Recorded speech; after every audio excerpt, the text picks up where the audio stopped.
Welcome to the Third Realm Integration Podcast, where our unconscious minds meet and the transformation begins. I am your host, Maegan Kenny. Let's get started.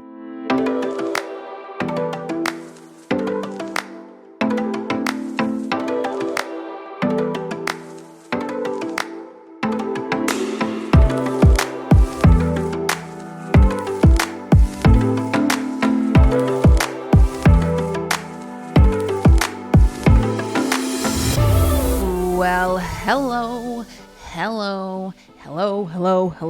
All right, everybody, what's up? What's cracking? What's the vibe out there today?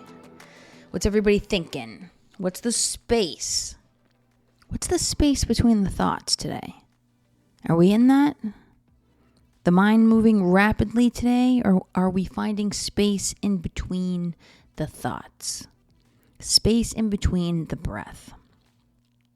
I'm going to invite you into that space today as I just play around a little bit and introduce you, and initiate you into the archetype of Chiron.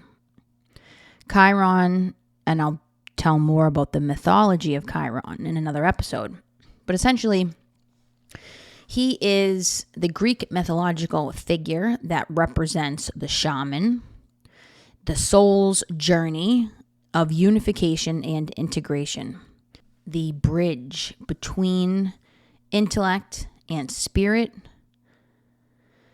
the divine and the human experience, the upper and the lower realms. Very powerful. The union of instinct, the life force, and spirit, the divine. So it's really about the essence of the spiritual being living the human experience. That's what Chiron represents. And that is the essence of the soul's journey the second that it jumps into your physical body. So when your soul is on the other side, before it gets here, the space between death and life, and it constructs the whole play of consciousness that it's about to jump into in this particular life, it puts all the players together. The soul lines everybody up. It's the casting call. Who am I going to choose to put in all of these different roles?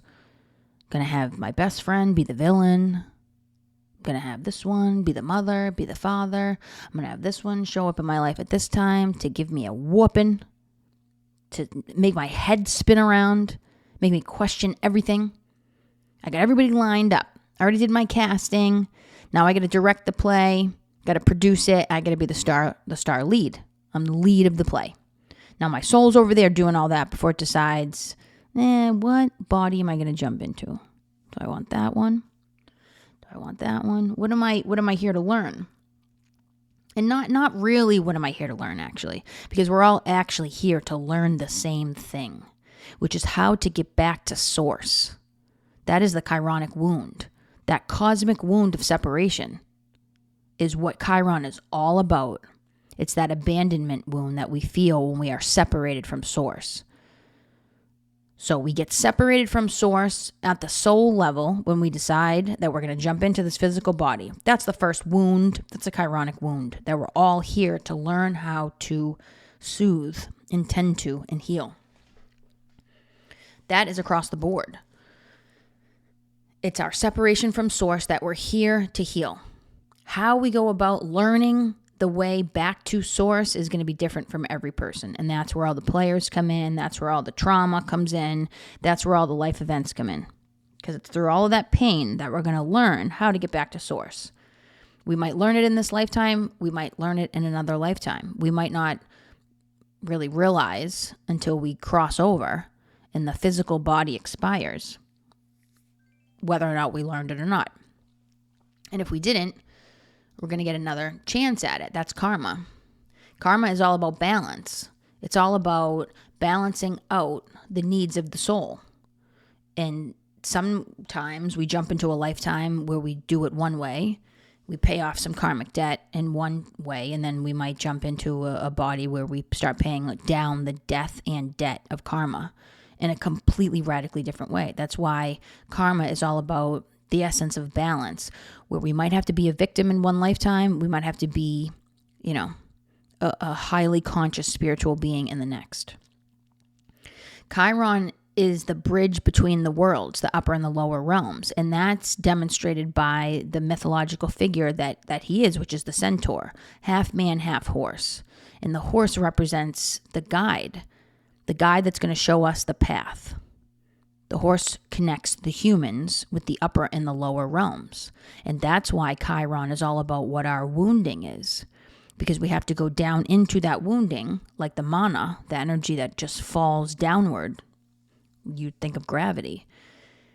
Washes us clean, brings us into the underworld, the depths of our own suffering that only lives in the mind, only to find out that when we reach the soul, we come to a place of purity. And Chiron represents a cycle, the cosmic cycle of what it means to be that spiritual entity living in the flesh of the human being. And it's the cycle of suffering, death, rebirth, and return. That's the essence of the hero and the heroine's journey. And we go through this whole adventure to grasp all of that. And as a human being, what we do or what we experience when we first are born is our memory has been wiped clean. And I don't mean that in necessarily a positive way, because when we become the human being and we're growing and learning, our job is to erase the memory. We're constantly having to do the erasing. That's the cleaning house stuff that I've been talking about. But the problem is that when we incarnate here as a soul being in the human experience, the first thing that happens is we forget that we came from Source. And we forget that Source lives inside of us. That essence of pure love. The home. Home. We forget where our home is. Everybody's out here searching for their home. All everybody wants to do is go back home. And we have a really hard time figuring out where home is. So we forget who we are. We think we're all these things. We think we are the roles that we play in the play of consciousness. We think we are the mother, the father, the entrepreneur, the therapist, the healer, right? Like I talked about in that last episode. We assign all these roles to ourselves, which is part of what the play of consciousness is, but we fuse our identity with these roles. I am the this, I am the that, I am blah, blah, blah. Who gives a crap? Because that's not who you are. You're not any of your conditioning. That's your programming telling you all that. The work, the chironic work, is to deprogram and then reprogram. It's about having that unconscious and subconscious play be one that is constantly bringing you back to the cleaning, which is going to put you back in connection with Source. So we forget. Then we have the psyche that defends against the fact that we've forgotten and defends against that experience of grief and pain that comes from the separation from Source. And then it gets magnified when we're actually born because we're separated from the mother physically. Our consciousness is fused with the mother in utero, and then we're delivered. And sometimes it's a traumatic delivery. Sometimes we're taken from the womb where we're not even ready to come out yet through C-section, right? It's not even our doing. It's like, wait a second. What's going on here? Why are you coming in to take me? I thought I was supposed to be the one determining when I show up. No longer. So now how does that play out, right? It's being done to us. So another experience of being victimized that we now have to defend against with all of our psychological defenses, where we resist letting go. And the more we resist, the more that tension builds and builds and builds and builds. And then eventually the heart breaks wide open. The suffering has now become unbearable, and it creates opportunity. Now there's an opening. A portal has now been constructed through the open heart experience, the broken open heart experience, as Adam Gainsborough talks about. So it breaks open, and that's usually not, I don't think I've ever had the experience myself, and definitely have never seen it, where we voluntarily surrender before the break happens. It's just not how it works. We don't even know enough to know that the break needs to happen until it just happens, because the tension has built so much from our psychological defenses of defending against being that raw and vulnerable. When the break happens, we can do one of two things. We can keep the resistance going because the psyche is saying we're not even willing to surrender, even though the break has happened and we have this incredible opportunity to transcend the pain and suffering. We're going to keep the defenses. We're going to keep that fight going. And if you choose that path and you don't surrender when the break comes in and that opportunity from the divine presents itself to you, you're either going to experience the break later in life and it's going to be more painful because even more tension and momentum and force and energy has built behind it, or you will finally surrender when death comes because you have no choice at that point. So that's fate. Fate is when life happens to you, not with you. It's gonna direct you where you need to go because you're refusing to take the lessons. Destiny is when you surrender after that break comes in. And you say, okay, fine. Oh my God, I give up. Fine, I give up. I'm going to let go now. Because the pain is just insurmountable. And that's when the transformation happens. Because that's when we integrate and then we evolve. And we come back to our spiritual essence at that point. Because we've built up the ego all through the years with all those psychological defenses. And then we finally realize that now we have to do the opposite, which is to let it all go. All of those psychological defenses serve a function.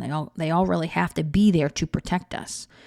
When we are 9 months old and the skull has now fully formed, you know, they say like babies have like a, you know, what do they call it? Like a soft head or whatever. It's because the backside of the cranium hasn't even fused yet. It takes 9 months after birth for that to even fuse. So think about the symbolism of that. The skull has now fused to protect the brain. That's when all of our protection mechanisms start, 9 months old. Like, that's really what the deal is. So, and it needs to. The brain needs to be protected. The baby needs to be protected because it's vulnerable. It's totally dependent on the people around it that are caring for it or not caring for it. So, of course, those psychological defenses are going to build.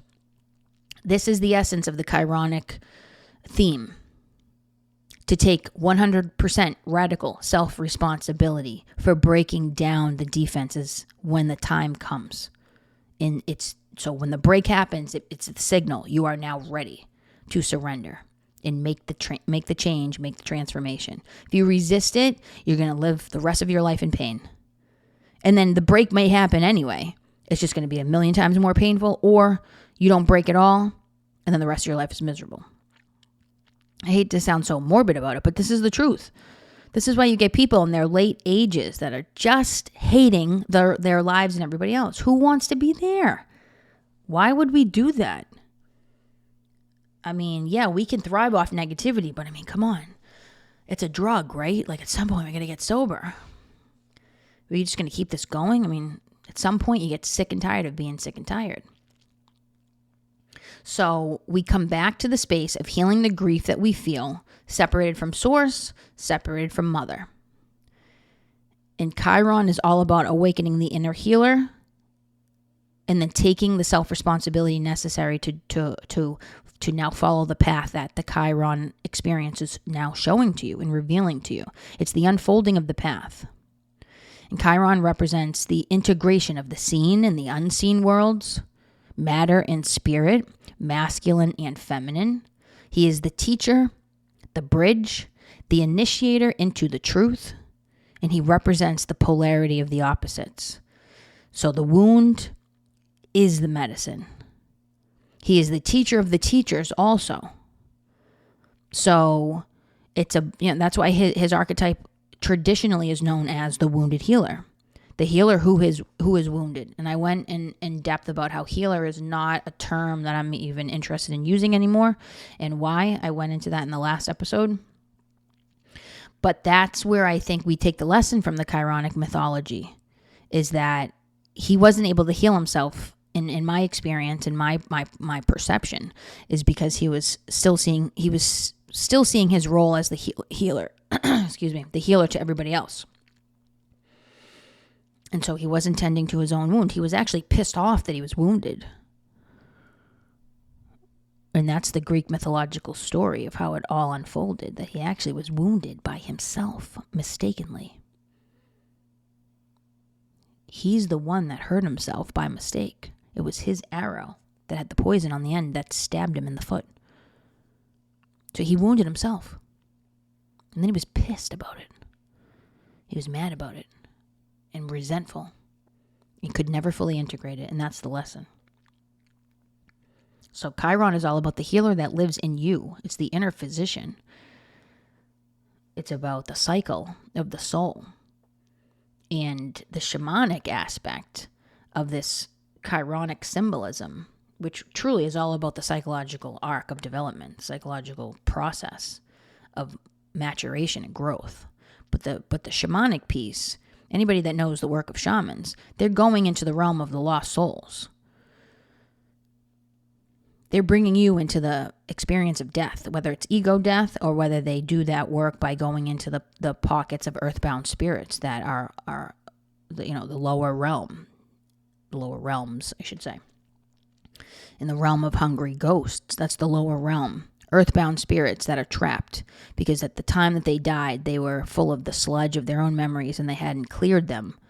And through the death process, maybe even been a traumatic death process that kept them stuck. Now the soul can't move on. So the shamans go in, alter their consciousness to connect it with the souls that are in these realms and help them cross over. Now, if you listen to the last episode that I did, I would say that our job is to not really step in and help anybody in that way.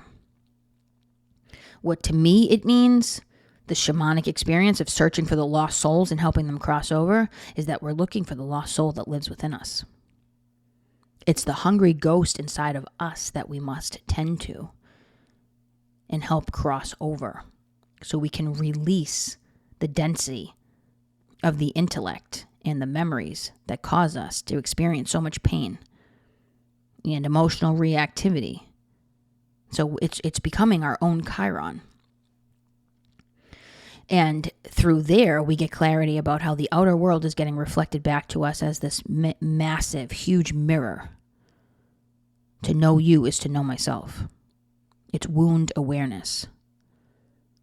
And it's taking full responsibility and accountability for that. We might not be responsible necessarily for what our parents did or our ancestors did or experienced, but we are responsible for doing the cleaning. And this is where we get out of victim consciousness and into the space of personal empowerment. And so it's the data. It's the data of the mind that we're trying to erase. It's all data. And that's the essence of the Chironic journey. And some of us are walking that path pretty explicitly in all ways. That has been my experience. Some people are not, and they can still use the Chironic archetype to get a feel for and to get insight on what their wounds are and how they can help themselves heal. And so really the Chironic archetype in so many ways is this bridge between death and life and death. In resolving the fears that we have about coming to the end.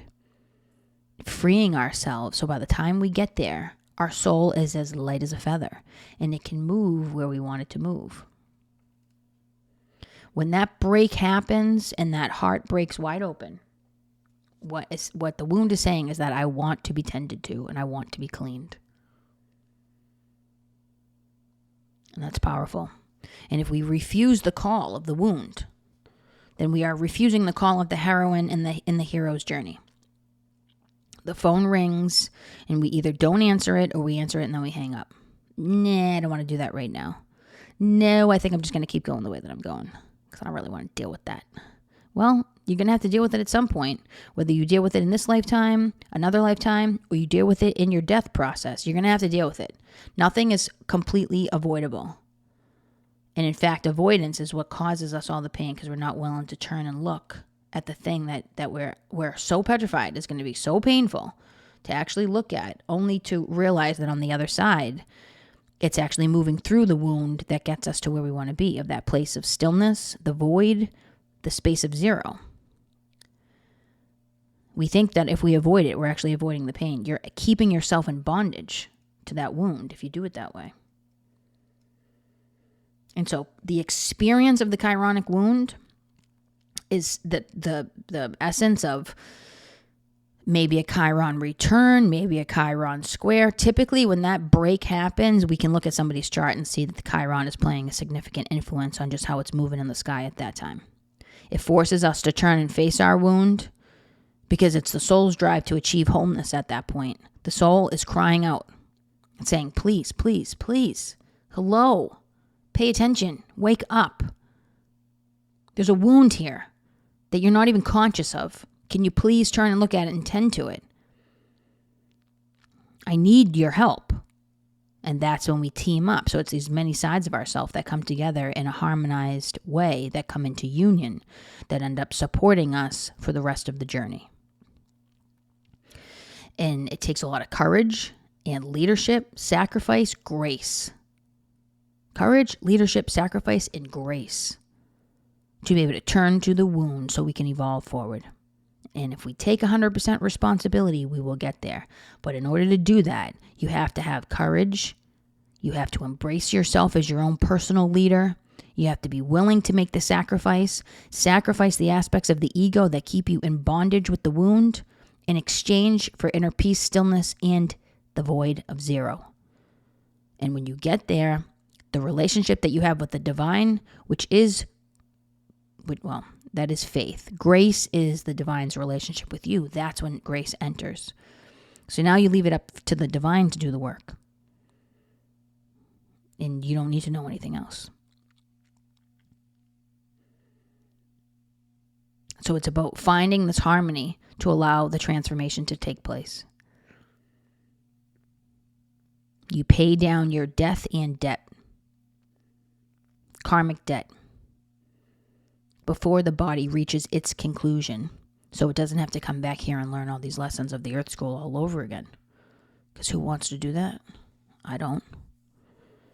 Chances are, I get the sense that I've probably lived many lifetimes. This isn't my first rodeo. Which is why I'm eager and interested in this work. And it's of great interest to me to pay down my death and debt before I die. There is a incredibly powerful inner knowing that I have that drives and directs every action that I make. I am highly, highly connected to the last day that I will be here on this planet, which drives what I want to focus my time and energy on and what I value. Because I kind of want to get this right. Because it's really kind of a lot, what I've decided to take on in this lifetime. And I'm just like, you know what? I'm not trying to do this again. I want to retire after this, you know? I want to kick back, be on a beach somewhere, head up to the mountains, chill there for a while, look over everything, soar high above. The Earth School is a rough go. Let's face it, you guys. This is where we're walking in hell right now. That's why it's such a big deal to be here, to do this. The other ethereal and other realm beings don't come, like, you don't get this anywhere else, the Earth experience. And this is kind of like a one-of-a-kind opportunity. It's the only place where suffering lives. Because why? Because we have a mind and we have an ego. They used to say, no, they probably still say it, in AA, ego is not your amigo. And I used to be like, I don't know how I feel about that. Because you want to befriend the ego so you can train it to get it to surrender. And I still feel that way. It's just that not only do you want to get the ego to surrender, you want to wipe it clean of all of its garbage. Which, let's face it, as human beings, like, we're probably never going to fully accomplish that, because then we would be dead, frankly. So I think we only reach that when it comes to the end of this lifetime. But we can make it a lot more peaceful and a lot easier to get there. So Chiron is an incredibly powerful character. But in my experience, walking the Chironic path is not about being the healer to everybody else that leaves you full of resentment because you can't heal your own wound, and then not wanting to embrace your immortality and instead asking the gods to end your life, because that's the story. That's how the story plays out. It's not about that, actually. It's about, and I think a lot of people get so fixated when they look at these archetypes like Kali and Shiva, like, oh, I'm supposed to, honor Lord Shiva and like be the person who brings destruction. It's like, oh my God. Some of these people, man, that I've crossed paths with in my life that like really idolize these like archetypal gods and goddesses. All these archetypes are reflections of qualities of the human experience. They are not entities to live your life by in every aspect. So I have profound respect for Chiron. I work with Chiron very seriously, very strongly in my life. But I do not aim to emulate his path in the way that he walked it. It's to learn from the highs and the lows and see where I want to make adjustments. Have that discerning eye. That's where the ego becomes the friend, the discerning element, where you can be like, I'm going to take this, I'm going to leave the rest, and I'm going to use it to guide me down the path, which is the teacher itself. The path is the teacher. So it's a very powerful space to be in when you start doing this work. And as somebody who worked through my own suffering, continues to work through my own suffering, and then found myself in the space of a therapist, which was totally unintentional. I did not know what I was doing at the time. I came to a master's program where I was getting a master's degree in forensic psychology, and after a year, completed the first year, they changed the name of the degree to clinical mental health counseling with an emphasis in forensic and correctional counseling. And I was like, what? Wait a second. Counseling? I thought I was here to get a degree in forensic psychology so I could use my area of expertise of knowing the mind, the criminal mind, in like going to work for like the freaking FBI or some crap. I wanted to be an FBI profiler. I'm here to be a counselor? Get the frick out of here, man, with this. I'm not here to do that crap. But I was like, here I am. So we're going to keep this going and see where it takes us. So I was never meant to be a therapist or a counselor. And that is where I've landed on now. That's what I said in the last episode, why therapy is bullshit.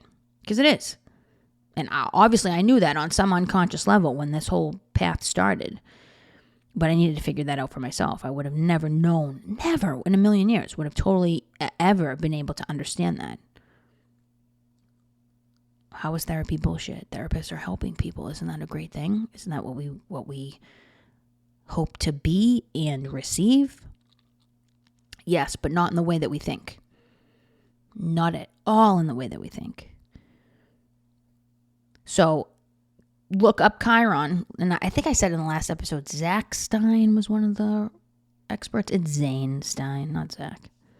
I mean, close, but no cigar. Look up the work of, Melanie Reinhardt is a game changer. I love Adam Gainsbourg's work too, but Melanie's work speaks to me on a totally different level. She's a Gemini, fellow Gem, so that's probably why.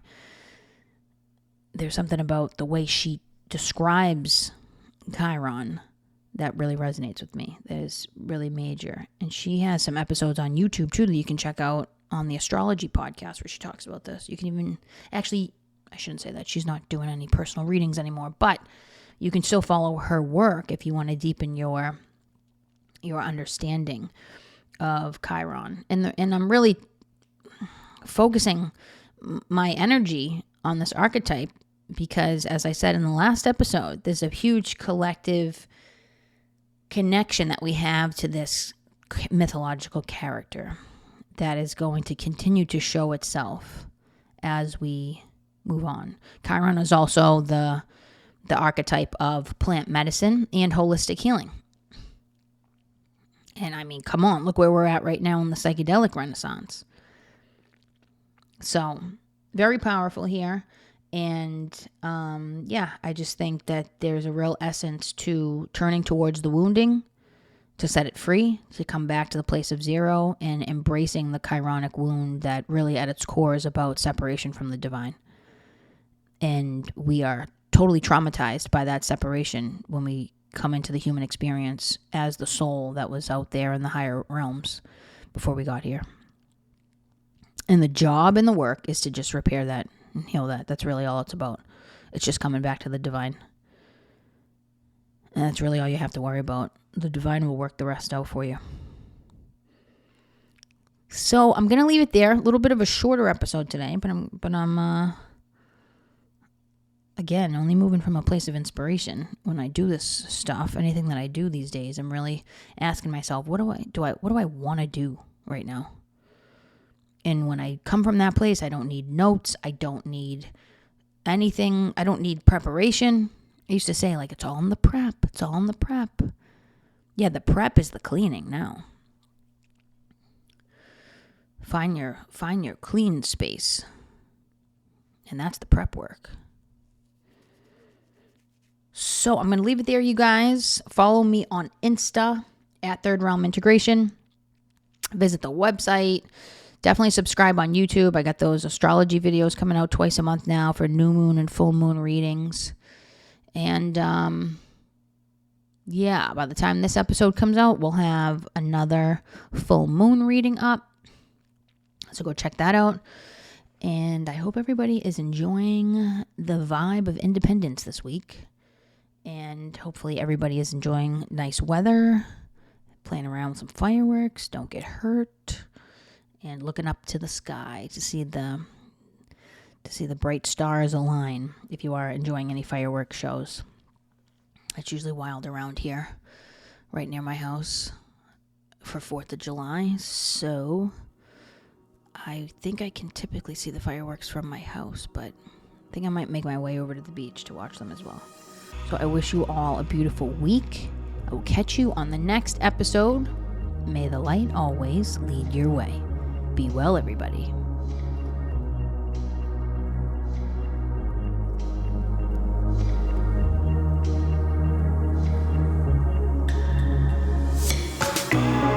Third Realm Integration Podcast and related content is intended to provide information and/or entertainment only and is not a substitute for mental health or medical advice, diagnosis, or treatment.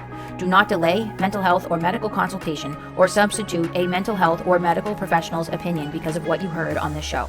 Seek the advice of your physician or another qualified health provider with any questions you may have regarding a mental health or medical condition.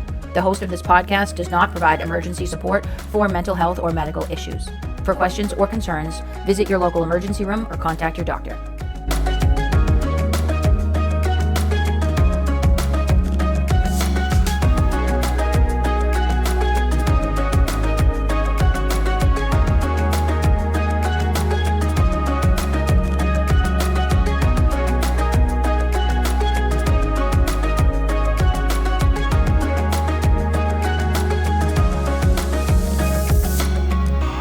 Here it is, a quote from Melanie Reinhardt, who is a Chiron expert and an amazing, the best leader in the field of Chironic astrology.